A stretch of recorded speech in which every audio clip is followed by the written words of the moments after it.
I am part of the Digital Northampton Tech Women group. We were just sharing the last time we actually met in person was International Women's Day, March the 8th last year. And here we are almost around to that again, which is amazing, really. So it's one of those years that you look back and you think, my goodness, how things shifted from what we intended when we had that meeting. I was recently in the manufacturers 30 Inspiring Women in Manufacturing, but my main role is the strategic director for Tota ControlPro.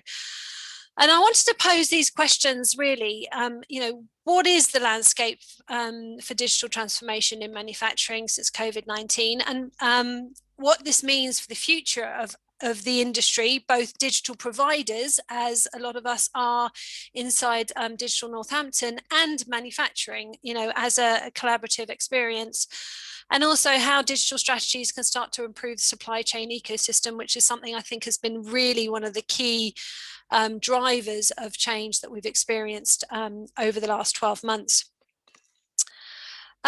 And as I said, I want to pose these as questions. I'm not suggesting I have all the answers. It's really just, what we've experienced.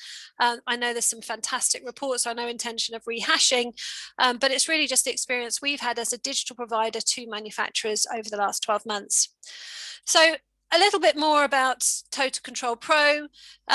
We are the providers of digital manufacturing platform for operation and process management. That's a big mouthful, but really it's a series of interconnected cloud modules that are AI ready, that enable everything from customer order management, inventory management, planning and scheduling, the execution and deployment at the manufacturing shop floor, the business intelligence that allows, and then most importantly, but least talked about, that system integration with other digital technologies. One of the key things that the last 12 months have enabled us to do, we had a development platform plan that should have taken us to sort of midway through 2021 to produce a new and updated technology to serve the market. Actually, the last year has enabled us to accelerate that. So we actually brought that into production for September last year so that we had the technologies available to our customers.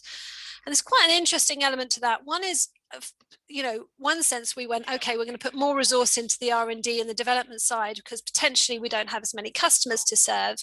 But actually what happened was our customers came to us and came closer to us going, we need this, we need this, we need this.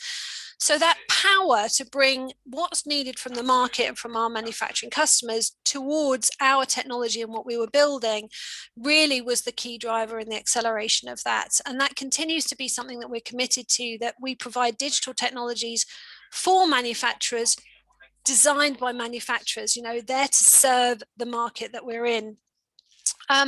So a little bit of background to that, this is a really busy slide if anyone's seeing this on a small screen, but I didn't want to labor the point, but we serve markets, English-speaking markets across the world, because our technology is cloud-based and can be delivered and deployed remotely. A key flag there, South Africa, we actually went from 50 provision to 50 employees as a POC at the beginning of last year, through the lockdown period where they've had high, ups and downs of in and out, to actually 1,800 employees and a system to support their manufacturing.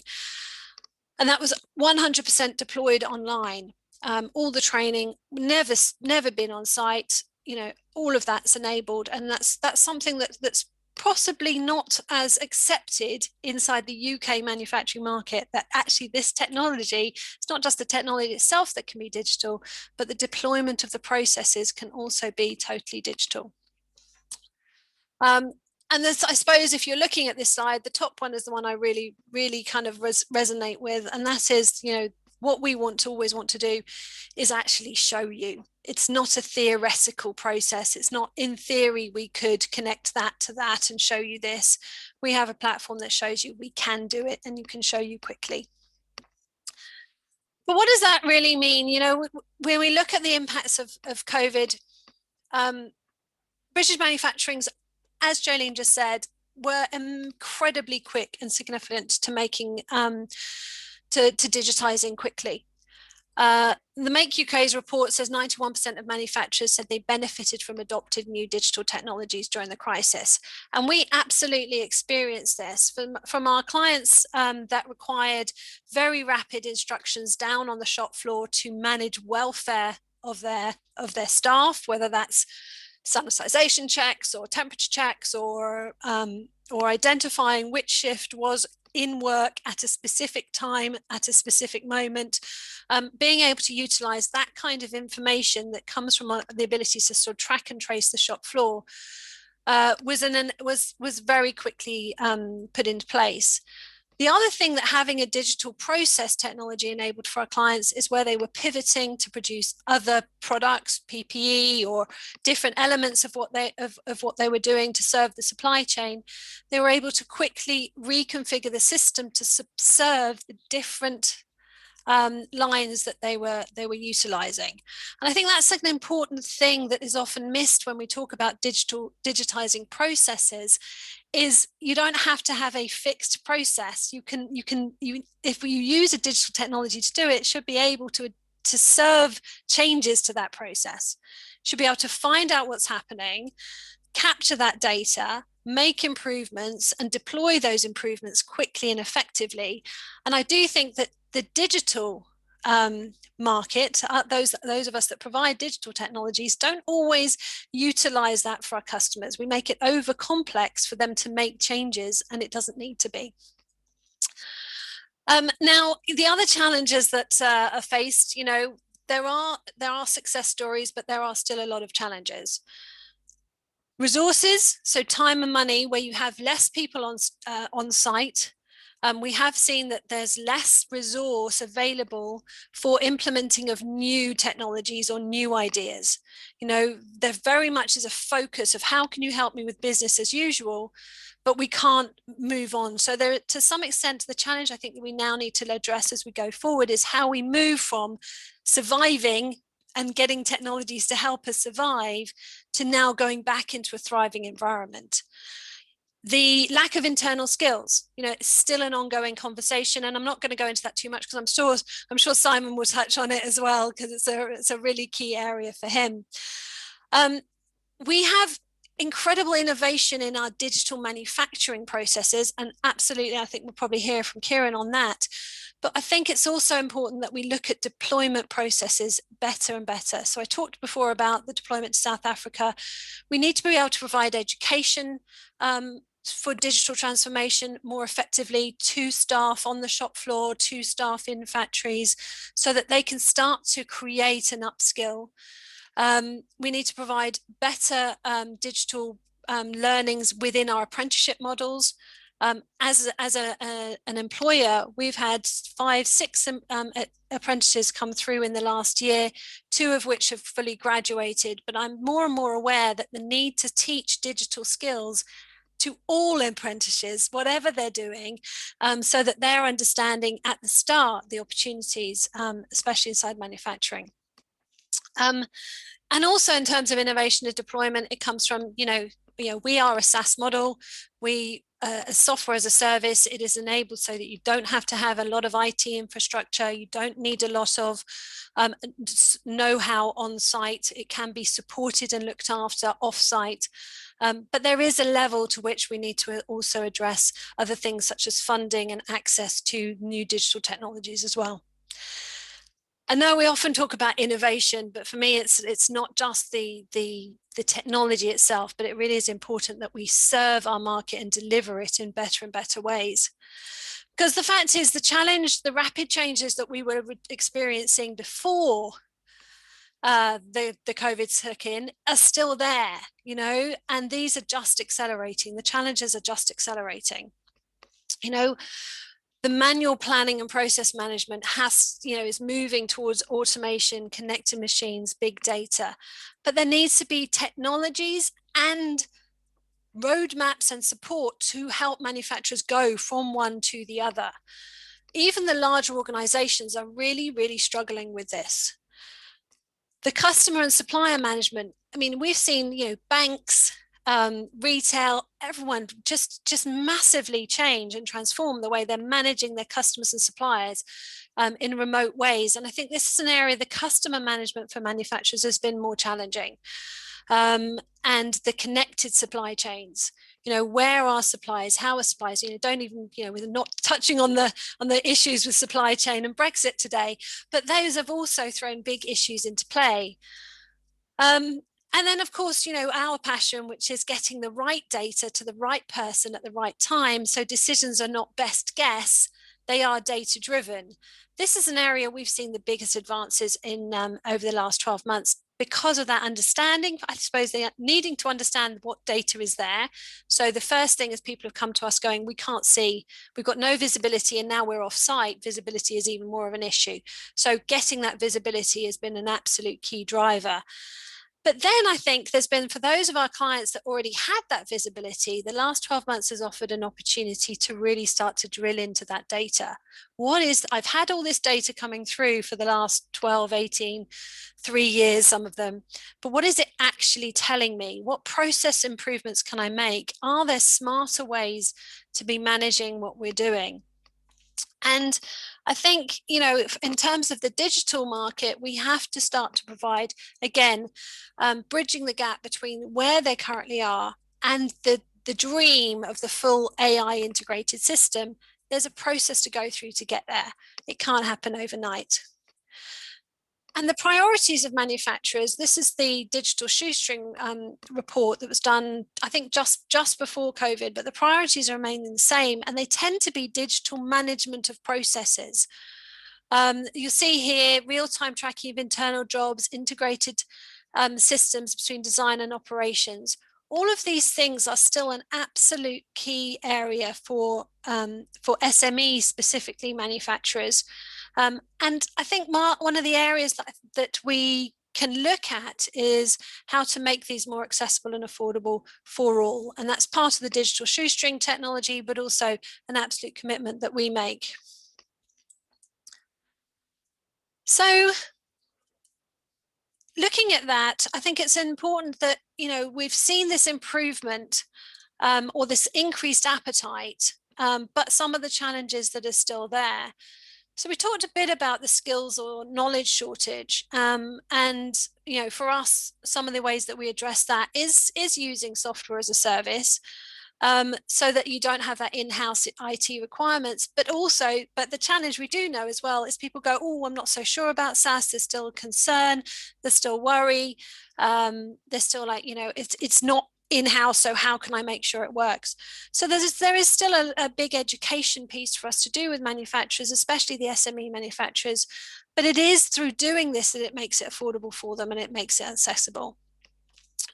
There's also a high level of requirement still for process experts. I'm very passionate about people who like lean manufacturing, process manufacturing, that side of things, but having experts who can come in and really start to provide a digital roadmap and manage the journey so that there's goals and key things to hit each time. And I think that's where we can work as part of the digital environment, working with the manufacturers to actually create better collaboration. The key thing here, as I said, is not to digitize waste. If your process isn't working and we just come and track it and put a digital process alongside, all we're doing is digitizing waste. That's the first step, brilliant. But then there has to be a process to manage that out, so that you're improving and making those changes on an ongoing basis. And I do think that's one of the biggest advantages of digital technologies, because we are able to do that and then with agility switch as well. One of the other questions that I have, so this is if anyone has thoughts on this, is the challenge that we have with funding issues. So, my respected friends from SEMLEPS and everything else, one of the biggest challenges with funding is there's always this like tender process. It's a 3-year contract. It's a big process to go through, which is absolutely understandable if you're buying a high value piece of technology that's going to be designed and then deployed in a waterfall kind of process to serve for 3 to 5 to 10 years. That's not the case anymore. We have, user-based subscription models for software. We have SaaS-based contracts, etc. So it's also an area that I think we can definitely work to serve the market better, is to work with funders so that we can provide that same agility and scalability and costs and funds to serve the market, but still also enable funds and give the confidence that there's long-term there. And I think there's definitely work that we can do. That confidence is pretty key, really, I think, for both in the technology and in the team that you're investing in. We've identified, we've been in this market now 13 years, and we were early startup, and we, have really progressed into the SaaS market. But we've now got a solid client base that gives our customers confidence. But I'm aware that there's some new amazing technologies coming through, and they'd look great. They'd be great. They'd be a great addition to what we do. They'd be a great addition to our customers. But there is sometimes that uncertainty about working with an innovative digital technology. Has it been well, architectured? Is it underpinned by, the right structures? Will it be open technology, so I don't have to just, I can connect it to my other systems? And that's something that we ongoingly need to start to provide more and more confidence for manufacturers. Some people do see it, that full digitizing process still as a risk. The challenge is, I think, that it is a risk it's too high not to take. So we've looked at, those elements that we're trying to be, but what is the real challenge, in terms of the whole overall supply chain? Well, we have the process for legacy, we have legacy systems and technology that's there to serve forecast manufacturing, where you're building to forecast and storing finished goods and deploying. And as we've seen in the supply chains right now, that's not very effective. It can be a challenge. Yes, we've had stockpiling, but really the market is moving to a much more demand-based manufacturing systems, and your traditional ERPs do not serve that market. There's a quote on here. We've been implementing SAP for 9 years. It does not have an effective data capture system, nor support our high-value, complex, low-volume manufacturing.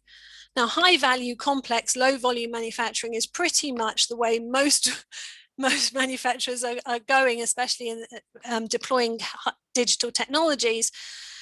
So we have to find a solution that does that. Now, yes, I think we have some of the answers, but we definitely don't have all of them.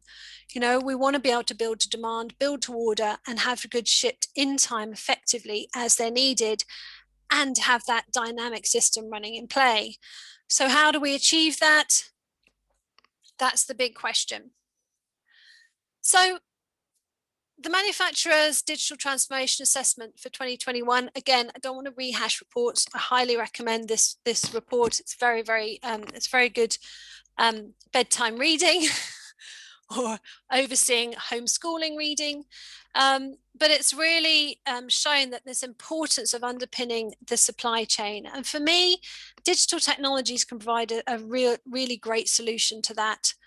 But I think there's a lot of work that the OEMs can do to support the SME manufacturers, because in the end, resource management, waste management, our move to net zero is only as good as the entire ecosystem.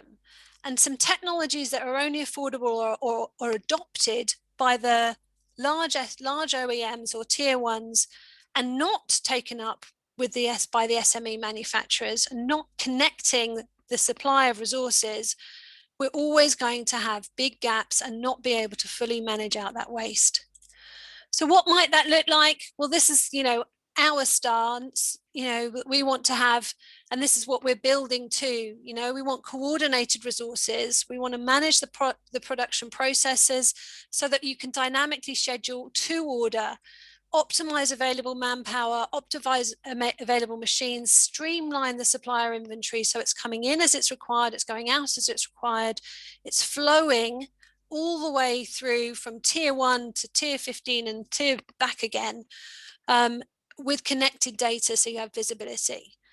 One of the key elements of this, though, is you can't start applying artificial intelligence until there's a basic understanding of the process that you're following. And as I always say to our customers, let's clean out your cupboards first before we turn on the link and let your customers see what's in there, which is one of the key areas that we're doing. So I think the last 12 months, in summary, has been absolutely, a game changer for manufacturers. We've been forced to bring supply much closer to home, but as Jolene said at the beginning, there's been a very, very agile response. In terms of uptake of digital technologies, the appetite is there, it's strong, but I think there's a lot more that can be done in collaboration with funding, with the OEMs, with digital providers themselves, to really ensure that we address those issues of accessibility, affordability, and confidence to deploy. And that's me. I don't know if anyone has any questions. Brilliant. Thanks for that, Dolores. As a layman, that was a real good insight into that. I've got a couple of questions, but please, if anyone's got any questions, drop them into the chat.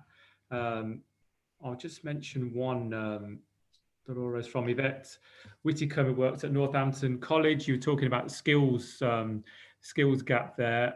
The Northampton College are building a digital academy this year. It goes live this year with real specialist facilities. And a big aim for them is to connect into business around placements and things like that, and guest speakers, and build that sort of relationship. So is that the kind of thing that I'd imagine you guys do, that kind of thing to with educational facilities already? Yeah, absolutely. I think that's really key.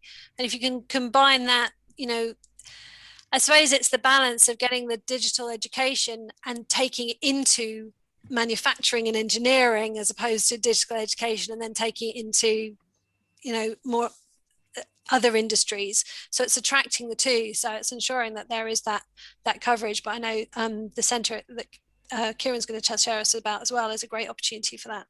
Yeah, brilliant. You talked there about a lot of basic digital skills almost. It doesn't matter what the job is, you need those digital skills. Have you found in manufacturing this year that new specific digital roles have been emerging within the manufacturing industry though? They have been, and a number of our clients are actively recruiting into those roles as well. Finding them has been challenging, but and again, I know they're working kind of, one particular client's working quite closely with WNG to do that, because that's another solution. Or but yeah, filling those roles has been really key. I think as well, I mean, in the first stance, those that had that skill, they were utilized to get people working from home to cover some of the basics, move people to the office, get information to where it needs to be, from the pure kind of office-based systems as well. And now it's really expanding out to, okay, great, how can I visually see everything that's happening on the shop floor without necessarily going anywhere near it? In terms of the connectivity side, is the Internet of Things, is that something that you work on yourself, or do you get partners in who work on that kind of thing? Is that big in this area? It is. So ours is a platform that will connect to other sensors, information machines, and those elements. So we do work with implementation partners who to essentially have them talking the same language. But yeah, it's very important. Great. I don't know, Charlotte or Jolene, have you got any comments or questions for Dolores on that presentation? I think from my point of view, Dolores, is thank you for the presentation. I think everything that's included is really a kind of, you can relate to it, and it's also really thought-provoking. And certainly for myself going through this, thinking about kind of personally here at Whitworth and manufacturing overall within Northampton is a lot of food for thought. And I think the line that is quite important in your presentation was about, actually there's the risk associated, but is it kind of more of a risk not to take it? And I think that it's a great line, and it is very, very true. And I think we're at the point that we kind of move forward with the plans, and see where we go. So yeah, thank you. I often hear from sort of digital experts, well, you see all this, well, it's a no-brainer, you've got to do it. But I don't think they've been on the shop floor and understood. It might be a no-brainer to do it, but you've got to show me how to have that happen. And actually, it does take a brain to do it, you know. So yeah, absolutely. And I think it is having the opportunity to almost do those kind of mini trials, pilot areas, so that people can engage and see actually, you know, if I'm kind of slightly skeptical or slightly risk averse, that I can see the benefits, I can see the deliverables, because then it's embraced and just really driven forward. Yeah. I've just seen there's a question from John Henderson, popped up, Richard. So it's in the Q&A bit. Sorry, it just flapped up. Yeah, sorry, I have to read it. You mentioned that adopting automated system reduces the need for higher skilled support when implemented. However, you explained that SAP user was suboptimal for 9 years. How do we fill the gap? I suppose the key thing that I meant here is that the skills are still in the process for the manufacturing. I think if you can take as much of the IT, so to speak, away and allow people to just have the tools to serve them to do their jobs better, that's where it's a real benefit. Where some of the older systems, such as SAP, which it's in its overall implementation was really important for this company, it's just in this in their prototyping work it wasn't working. Excuse me. I think the key here is it's not an agile system. It's a great big juggernaut that can't be responsive to the market changes as quickly as it needs to be. So you need to have the two work in collaboration, really, on have open using systems. The gap is that I don't see that the larger ERPs are really addressing this issue. And the smaller technologies like ourselves and other players in the market is getting over the confidence issues and those elements. The skill in the manufacturing is there. We just need to give them the tools, the digital tools, to do what they do better. Great. Thanks for that, Dolores. There's a couple of people in the chat looking to connect with you. Laura's posted the blog sign up link for Total Control Pro, so please do use that. On the slide you can see there Dolores' email and phone number, so I'm sure Dolores would be happy for you to connect into a direct. But yeah, really appreciate that coming on today and presenting for us, Dolores. Thank you very much. Thank you very much.